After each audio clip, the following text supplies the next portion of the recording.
నువ్వు ఏదైతే ముగింపు అనుకున్నావో, ఇక చాలనుకున్నావో, ప్రభు అక్కడ నుంచే ప్రారంభింపచేయబోతున్నాడు. Praise the lord.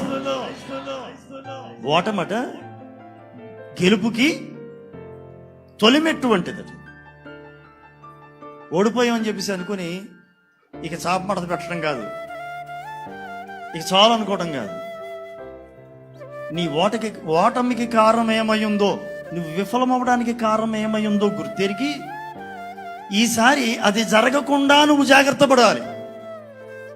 అది నీకు విజయానికి దారి తీస్తుంది.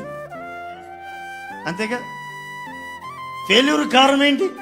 రాంగ్ స్టెప్ ఎక్కడ పడింది, ఎక్కడ పొరపాటు జరిగింది, ఏది చేయకూడదు, ఏది చేశాను, ఏది చేయాలి నేను. ఓటమి గొప్ప పాఠాలు నేర్పుతుంది మనకు. ఓటమి ఏం చేస్తుంది? గొప్ప పాఠాలు నేర్పుతుంది.